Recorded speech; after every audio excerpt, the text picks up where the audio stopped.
ज्ञानाञ्जनशलाकया चक्षुरुन्मीलितं येन तस्मै श्रीगुरुवे नमः।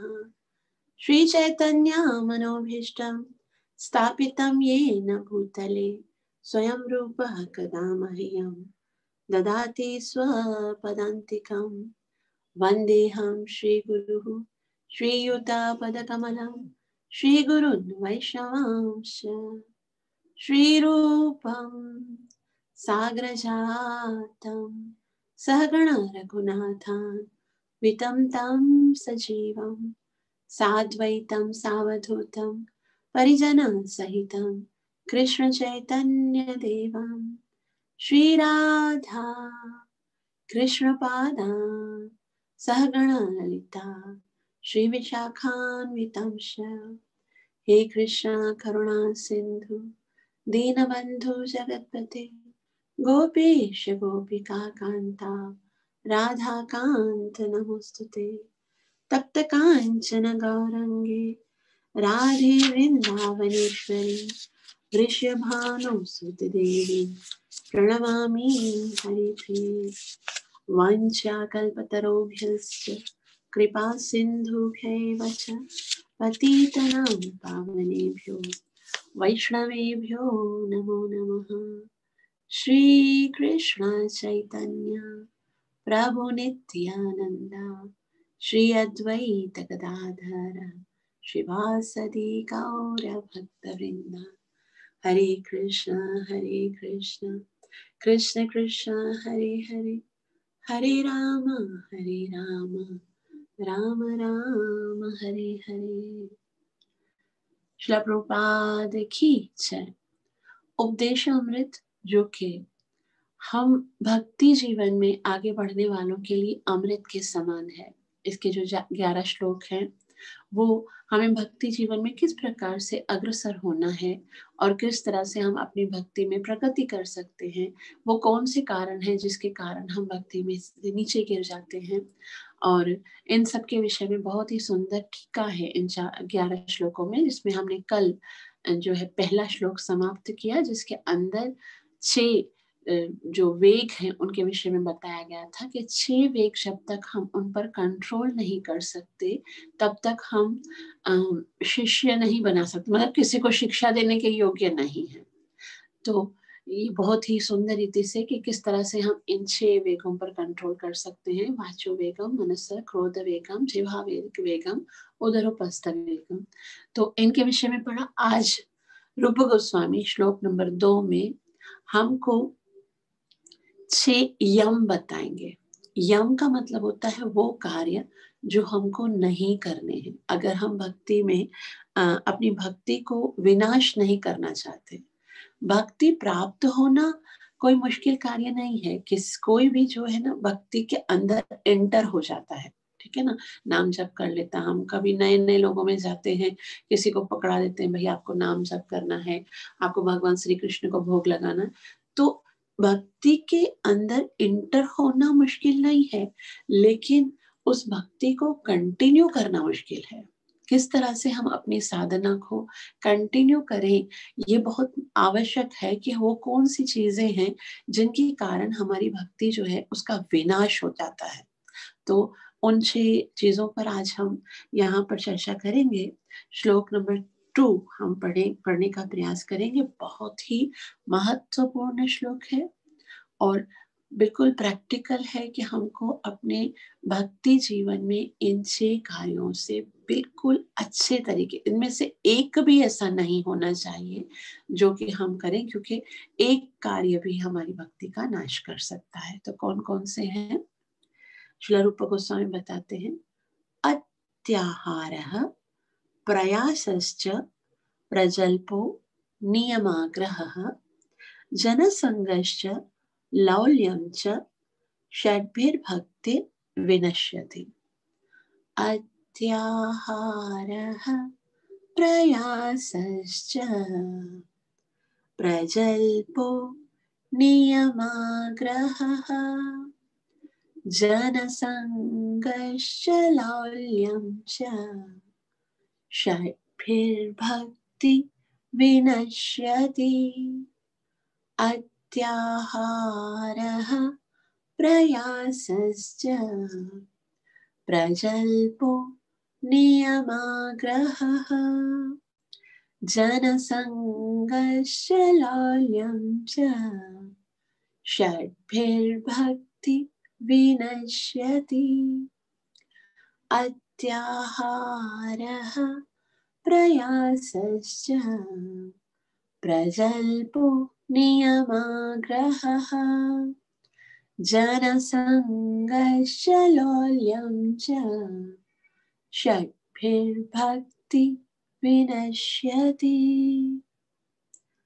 कौन पढ़ेगा? हरे कृष्ण दीदी। जी पढ़िए। अत्याहारः प्रयासश्च प्रजल्पो नियम आग्रहः जनसङ्गश्च लौल्यं च षड्भिर्भक्तिर्विनश्यति। और कोई? अत्याहारः प्रयासश्च प्रजल्पो नियमाग्रहः जनसङ्गश्च लौल्यं च षड्भिर्भक्तिर्विनश्यति। अत्याहारः प्रयासश्च प्रजल्पो नियमाग्रहः जनसङ्गश्च लौल्यं च षड्भिर्भक्तिर्विनश्यति। हरे कृष्ण। और कोई है हमारे पास? और कौन है? बस हम ही हैं। अर्चना माता जी आप पढ़ोगे?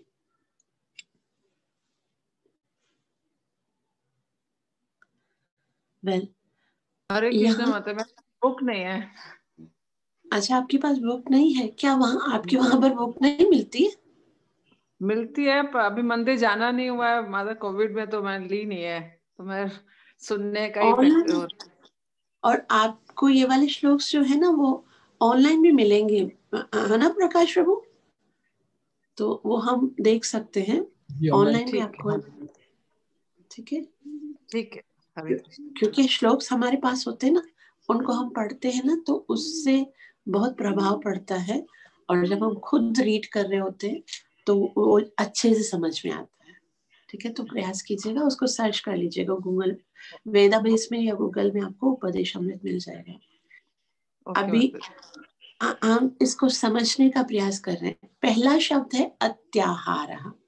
तो इसका शब्दार्थ में श्री प्रभुपाद जी ने लिखा है अधिक भोजन करना या अत्यधिक संग्रह करना, यानी ज्यादा खाना, ज्यादा वस्तुओं को संग्रह करके जमा करना, उसको अत्याहार कहते हैं। ये पहला कारण है हमारी भक्ति को विनाश करने का।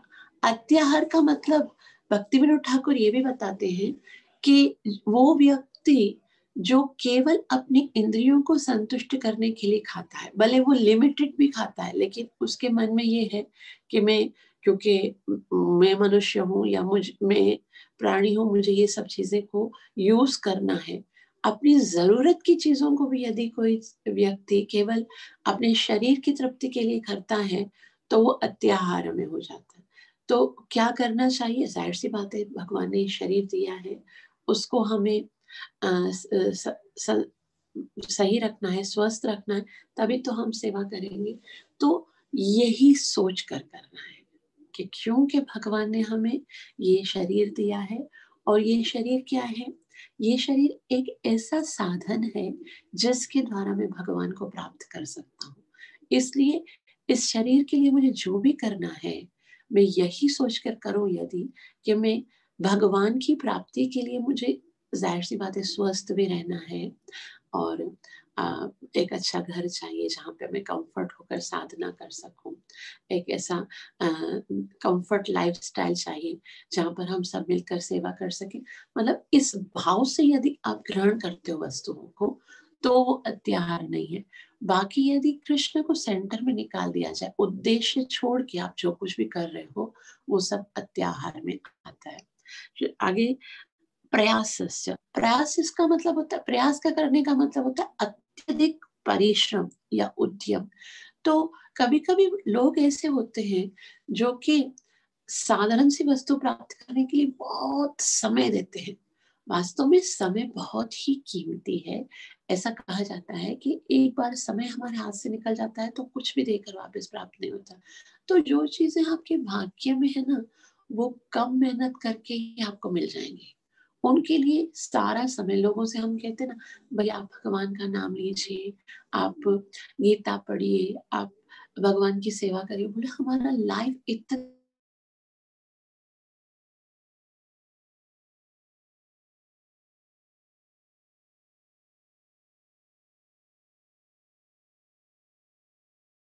ओके।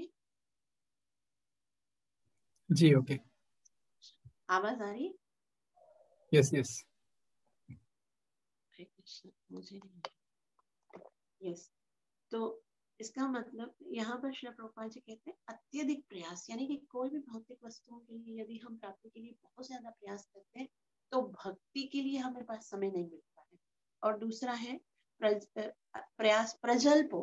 प्रजल्प का मतलब खाली व्यर्थ के टॉपिक्स पे बात करना नहीं है, यहाँ पर लिखा है व्यर्थ की बातें करना। तो व्यर्थ के टॉपिक्स पे बात करना ही नहीं, बल्कि भगवान से रिलेटेड नहीं है कोई भी वस्तु यदि हम कर रहे हैं, चाहे वो हम चैटिंग कर रहे हैं, इंस्टाग्राम पे पोस्ट कर रहे हैं, या पेपर कुछ देख रहे हैं, या फिर ना कोई सिनेमा मूवी गाने, ये सब जो कुछ भी है जो कि है ना भगवान से रिलेटेड नहीं है, वो सब प्रजल्प है।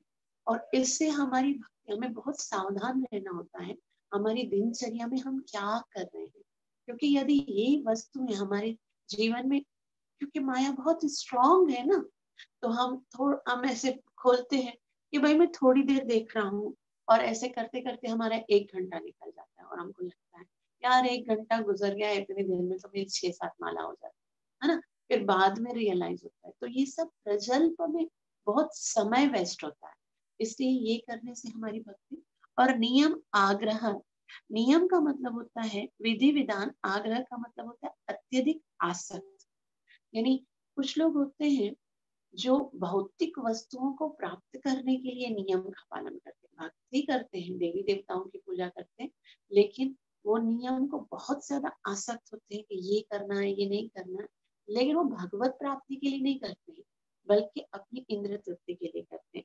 या आग्रह यानी अत्यधिक अपेक्षा, या तो वो नियमों को बहुत, देखो नियम आग्रह हो सकता है या नियम अग्रह हो सकता है, एक ही वर्ड के दो मतलब हो सकते हैं। आग्रह का मतलब होता है नियम की जो भी, ये जो नियम है, विधि विधान है, उनको बहुत ज्यादा आसक्त रहना। या तो नियम आग्रह मतलब किसी भी नियम को मानना ही नहीं, ना नियमों को बिल्कुल छोड़ देना, उससे भी हमारी भक्ति जो है उसका नाश। नियम को क्या करना है, जो भी विधि विधान शास्त्रों में बताए गए हैं, भक्ति के जो भी नियम है उनको हमें पालन करना है।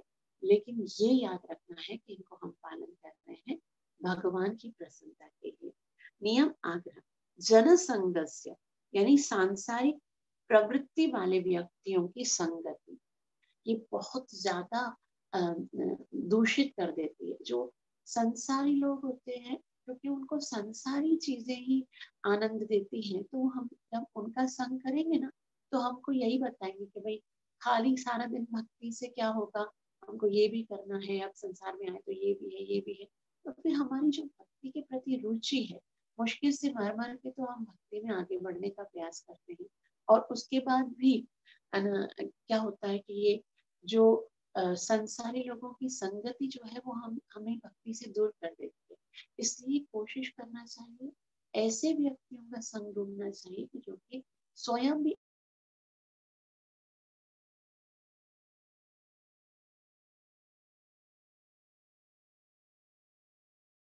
लौल्यम का मतलब होता है लालच रखना, बहुत ज्यादा लोभ, अत्यधिक अभिलाषा या लालच, ये भी मिल जाए, ये भी मिल जाए। हमको जो कुछ भगवान ने दिया है हम तब तक खुश नहीं रह सकते। एक बात गांठ बांध कर रखनी चाहिए, यदि आपको खुश रहना है तो खुश रहने का केवल एक ही फॉर्मूला है कि जो कुछ आपको भगवान ने दिया है उसी के अंदर खुश रहना सीखिए, क्योंकि यदि ये मिल जाए वो मिल जाए की भावना रही ना, तो वो कभी आपको खुश रहने नहीं देगी, संतुष्ट रहने नहीं देगी। इसलिए भक्ति अगर करनी है तो फिर लालच नहीं करनी है, कि भक्ति करनी है तो उसी सरकमटेंसेस में करनी है जो कि अभी है। आपके पास जैसे माता पिता हैं, आपके पास जैसे पति पत्नी है, आपके पास जैसा घर है, आपके पास जैसी सुविधाएं हैं, उन्हीं के अंदर हम संतुष्ट रहें, उन्हीं के अंदर भगवान का धन्यवाद करें और उन्हीं सरकमटेंसेस के अंदर हमको भगवान की भक्ति करनी है। जैसे प्रहलाद महाराज ने किया। प्रहलाद महाराज ने ऐसे तो नहीं कहा कि भाई ये बाप चेंज हो जाएगा ना फिर मैं भक्ति करूंगा। हमको क्या लगता है, हम हमेशा आर्ग्यू देते हैं भगवान को, भाई ये इसके कारण भक्ति नहीं हो रही है। लेकिन भक्ति करने का मतलब ये नहीं हो रही है, उसका मतलब ये कि हम करना नहीं चाह रहे। अगर हम करना चाह रहे हैं तो प्रहलाद जब राक्षसों के बीच में रहकर कर सकता था, तो हम क्यों नहीं कर सकते, है ना। हमारे पास तो ऐसे एटलीस्ट राक्षस नहीं है जो हमें पग पग पर मारने का प्रयास करें। तो यहाँ पर ये चीजें हैं। इसके बाद लिखा हुआ है 6 चीजें कौन सी हैं? अत्याहार, प्रयासस, प्रजल्प, नियमाग्रह, जनसंगस्य लौल्यम च, षड्भिर भक्तिर विनश्यति। ये 6 चीजें ऐसी हैं जो कि आपकी भक्ति का सर्वनाश कर देती हैं। हम अभी ट्रांसलेशन पढ़ेंगे। अनुवाद में श्री प्रभुपाद जी कहते हैं, जब कोई निम्नलिखित 6 क्रियाओं में अत्यधिक लिप्त रहता है तो उसकी भक्ति विनष्ट हो जाती है। नंबर 1, आवश्यकता से अधिक खाना या आवश्यकता से अधिक धन संग्रह करना। नंबर 2, उन सांसारिक वस्तुओं के लिए अत्यधिक उद्यम करना जिनको प्राप्त करना अत्यंत कठिन है। नंबर 3, सांसारिक विषयों के बारे में अनावश्यक बातें करना। नंबर 4, शास्त्रीय विधि विधानों का आध्यात्मिक उन्नति के लिए नहीं अपितु केवल नाम के लिए अभ्यास करना या शास्त्रों के विधि विधानों को त्याग कर स्वतंत्रता पूर्वक मनमान्य कार्य करना। नंबर 5, ऐसे सांसारिक प्रवृत्ति वाले व्यक्तियों की संगति करना जो कृष्ण भावनामृत में रुचि नहीं रखते। तथा नंबर 6, सांसारिक उपलब्धियों के लिए लालायित रहना। तो ये 6 चीजें हैं जो कि हमारी भक्ति का सर्वनाश कर देती हैं। और इसलिए श्रील प्रभुपाद जी इनके विषय में तो बाद में बताएंगे, लेकिन सबसे पहले एक सुंदर सूत्र दिया है भक्तों को कैसे रहना चाहिए। भक्ति में यदि उन्नति करनी है तो श्रील प्रभुपाद जी कहते हैं उसके लिए 2 कार्य करने हैं। एक सादा जीवन, दूसरा उच्च विचार। अब यदि हम सादा जीवन बिताने की ओर जाएंगे, जीवन में यदि बहुत ज्यादा लग्जरियस नहीं, बहुत ज्यादा भौतिकता नहीं होगी, तो फिर उससे क्या होगा, माया अट्रैक्ट नहीं कर पाएगी। हमको 2 काम करने हैं। काम ऐसे जीना ऐसे है, पहला ऐसा कार्य करना है कि माया अट्रैक्ट ना कर सके, और दूसरा ये कार्य करना है कि भक्ति में उन्नति कर सके, है ना। माया से अपने आप को बचाना है और कृष्ण की ओर, कृष्ण के चरणों की ओर अपने आप को लगाना है। तो सादा जीवन से क्या होगा, माया से बचे रहेंगे। और उच्च विचार से क्या होगा, कृष्ण की ओर आकर्षित होंगे, कृष्ण की ओर अग्रसर होंगे। तो ये बहुत ही सुंदर सूत्र है। कभी भी यदि भक्ति में हमको लगे कि हम उन्नति नहीं कर पा रहे हैं, तो इन दोनों में से एक काम हो रहा है। या तो हमारी जीवन की जो है ना सादगी जो है वो खत्म हो रही है, तभी हम भक्ति में जो है ना लग्जरीज चाहिए, ये चाहिए, वो चाहिए, उसके कारण भक्ति कम हो रही है। या तो हमारे विचार जो हैं वो उच्च नहीं रहे, अभी निम्न हो रहे हैं, जिसके कारण हम भक्ति में आगे नहीं बढ़ रहे हैं। तो श्रील प्रभुपाद जी जो है वो हमें पहले ही बताते, मनुष्य जीवन सादा जीवन तथा उच्च विचार के लिए है, जो कि सारे बद्ध जीव भगवान की तीसरी शक्ति के वश में है। तो भगवान की कितनी शक्तियां हैं? 3 शक्तियां हैं। पहली अंतरंगा शक्ति है, दूसरी बहिरंगा शक्ति है, और तीसरी तटस्थ शक्ति है। तो ये जो तटस्थ शक्ति है वो तीसरी शक्ति है, और वो जो है कभी अंतरंग शक्ति कभी बहिरंग शक्ति के अंडर में रहकर कार्य करते हैं। तो श्रील प्रभुपाद जी यहाँ पर बता रहे हैं कि बद्ध जीव भगवान की तीसरी शक्ति के वश में है, अतएव यह भौतिक संसार इस तरह बनाया गया है कि जीव को कार्य करने के लिए बाध्य होना पड़ता है। हम संसार में जब तक हैं तो हमको कार्य करना पड़ेगा। कृष्ण कहते हैं नहीं कश्चित् क्षणमपि जातु तिष्ठत् अकर्मकृत। एक क्षण के लिए भी हम अपने आप को कार्य करने से नहीं रोक सकते, बाध्य है जीव कार्य करने के लिए। तो भगवान की 3 मूल शक्तियां हैं। पहली अंतरंगा शक्ति कहलाती है, दूसरी तटस्थ शक्ति और तीसरी बहिरंगा शक्ति यानी माया। सारे जीव तटस्थ शक्ति के अंतर्गत हैं और वे अंतरंगा तथा बहिरंगा शक्ति के मध्य में स्थित है। जीव क्या है? तटस्थ शक्ति है, अंतरंग शक्ति और बहिरंग शक्ति के बीच में है हम सब। तो पूर्ण पुरुषोत्तम भगवान परमेश्वर के नित्य दास के रूप में अधीन होने के कारण जीव आत्मा अर्थात सूक्ष्म जीवों को या तो अंतरंग शक्ति के वश में या बहिरंग शक्ति के वश में रहना होता है।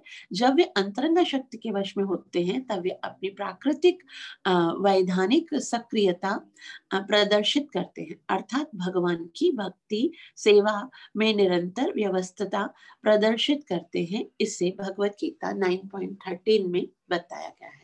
तो हमारी ये विवशता है कि हम स्वतंत्र रहकर कार्य नहीं कर सकते, या तो अंतरंग शक्ति के या तो बहिरंग शक्ति के वश में होना पड़ेगा। और जब हम अंतरंग शक्ति के वश में होते हैं तो फिर क्या होता है? तो हमारी सुरक्षा करती है। कौन सुरक्षा करती है?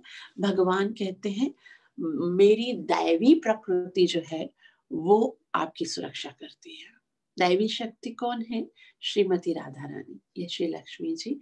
तो भगवान कहते हैं महात्मानस्तु माम पार्थ दैवीं प्रकृतिमाश्रिता भजन्त्यनन्य मनसो ज्ञात्वा भूतादिम अव्ययम्। तो वो महात्मा जो कि अंतरंगा शक्ति के वश में है या उनके अंडर में है, तो फिर वो क्या करते हैं? उनकी सुरक्षा जो है भगवान की दैवी शक्ति करती है। और वो भजन्त्य अनन्य मनसो, अनन्य मन से भगवान का भजन कर सकते हैं। ज्ञात्वा भूतादिम अव्ययम्, और वो भगवान को समस्त जीवों का आदि मानते हैं। अनुवाद: हे प्रथा पुत्र, जो मोहग्रस्त नहीं है ऐसे महात्मा दैवी प्रकृति के संरक्षण में रहते हैं। वे पूर्णतया भक्तिमयी सेवा में संलग्न रहते हैं, क्योंकि वे मुझे पूर्ण पुरुषोत्तम भगवान के रूप में आदि तथा अव्यय मानते हैं। तो वो व्यक्ति जो कि अंतरंग शक्ति के अंडर में है, वो भगवान को स्वीकार करता है, आदि मानता है और वो भगवान की भक्ति करता है। महात्मा शब्द उनको सूचित करता है जो विशाल हृदय वाले हैं, ना कि संकुचित हृदय वालों को। सदैव अपनी इंद्रियों की तृप्ति में लगे रहने वाले संकुचित हृदय वाले व्यक्ति कभी कभी अपने कार्य का विस्तार इसलिए कर लेते हैं कि वे राष्ट्रवाद, मानवतावाद या परोपकारवाद जैसे किसी वाद के माध्यम से अन्यों की भलाई कर सके।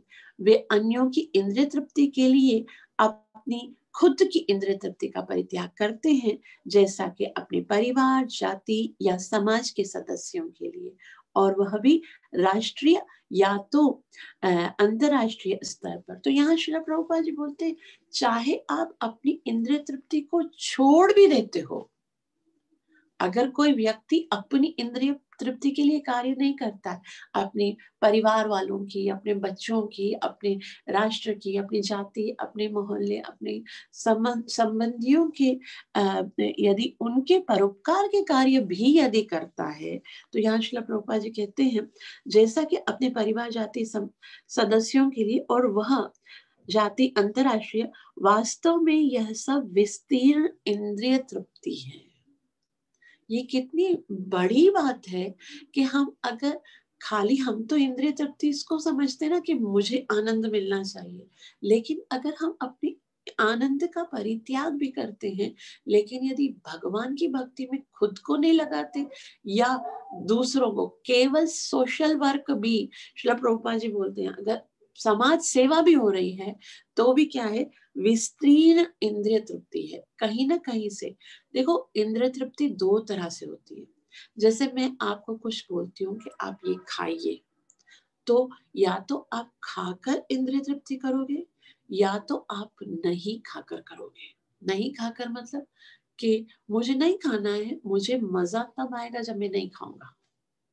आपको किस में मजा आ रहा है ये सोचकर आप कुछ भी करते हो, भले आप घर वालों की सेवा करते हो, भले परिवार की, भले जाति की, भले राष्ट्र की, भले अंतरराष्ट्रीय की, ये मजे के लिए जो कर रहे हो वो तो इंद्रिय तृप्ति ही हुई ना। तो भले उसमें आप वो वस्तु को स्वीकार नहीं कर रहे हो, लेकिन देख तो अपने मजे को रहे हो। तो श्रील प्रभुपाद जी बहुत महत्वपूर्ण बात बता रहे हैं कि वास्तव में ये सब विस्तृत इंद्रिय तृप्ति है जो व्यक्तिगत से जातिगत और जातिगत से समाजगत हो सकती है। यह सब भौतिक दृष्टि से भले ही बहुत ज्यादा अच्छा लगे, लेकिन ऐसे कार्य का कोई आध्यात्मिक महत्व नहीं है। ऐसे कार्य का आधार इंद्रिय तृप्ति है, चाहे वो व्यक्तिगत हो या विस्तीर्ण। जब मनुष्य परम भगवान की इंद्रियों को संतुष्ट करता है, केवल तभी उसे महात्मा अर्थात विशाल हृदय वाला व्यक्ति कहा जा सकता है।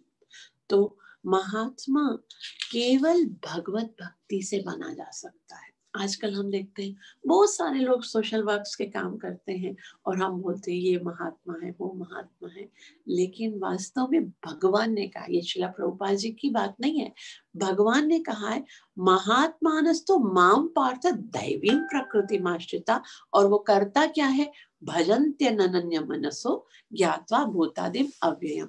महात्मा वही है जो अनन्य भाव से केवल मेरा ही भजन करता है और ये जानता है कि मैं समस्त भूतों का आदि हूँ, परमेश्वर हूँ, भगवान हूँ।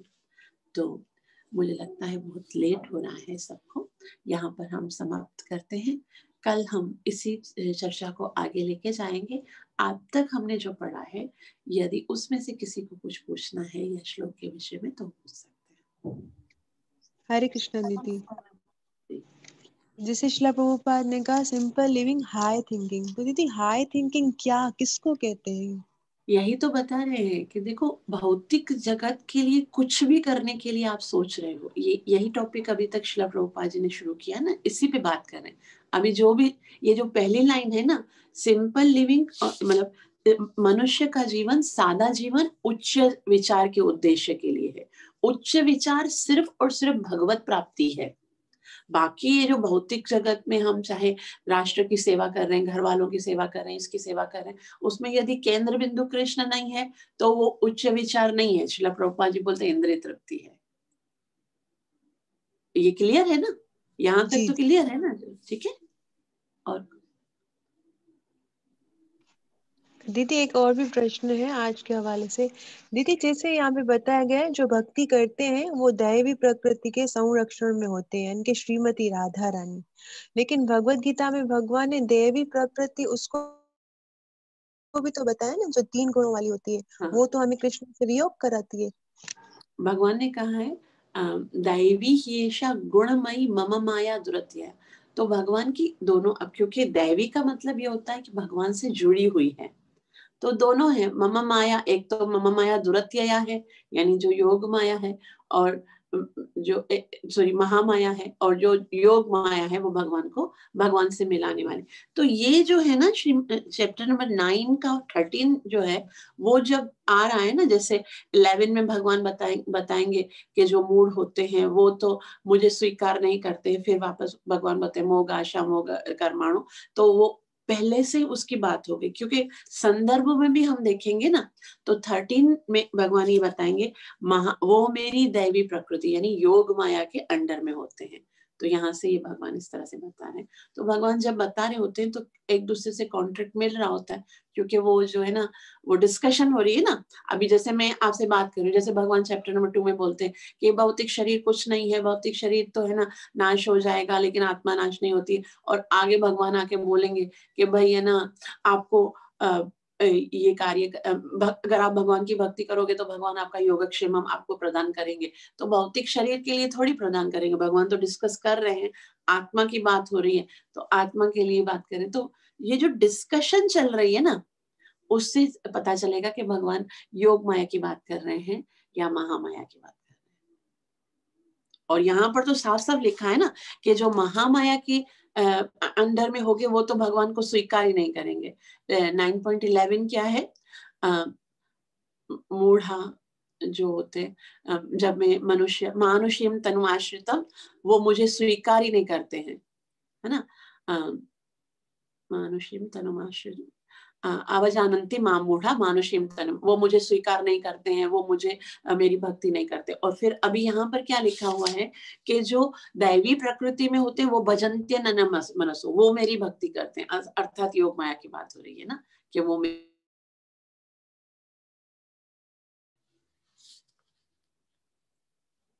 ये क्लियर है? हाँ दीदी, यानी कि योग माया जो है वो श्रीमती राधा रानी का स्वरूप है, और जो महामाया है वो जो माता सुभद्रा है उसका स्वरूप है, ऐसा? ऐसा माता सुभद्रा नहीं कह सकते हम ये कह सकते हैं भगवान की दो माया हैं। यहाँ पर बोलता है दैवी प्रकृति आश्रिता, तो इसको बोल जाते हैं दैवी प्रकृति यानी श्रीमती राधा रानी।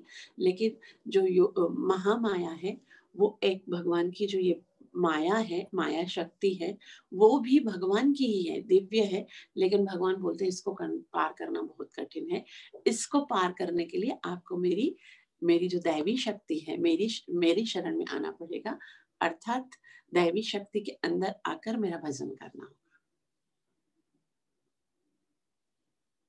जी दीदी, थैंक यू सो मच। और किसी को इस श्लोक के बारे में कुछ बात करनी है, यदि कुछ बताना हो या कुछ पूछना हो? सपना क्लियर है ये श्लोक? जी दीदी क्लियर है। ठीक है, बहुत बहुत धन्यवाद आप सबका। मेरे लिए प्रार्थना अवश्य कीजिएगा कि मैं ये समझाने से ज्यादा समझ सकूं, क्योंकि मुझे लगता है ये मेरे लिए ज्यादा महत्वपूर्ण है। और इस तरह से यदि जीवन बिताकर हम भक्ति में उन्नति कर सके तभी हम अपने जीवन को सफल कर सकेंगे। हरे कृष्ण कृष्ण कृष्ण हरे हरे, हरे राम राम राम हरे हरे। श्रील प्रभुपाद की जय। रूप गोस्वामी महाराज। जी।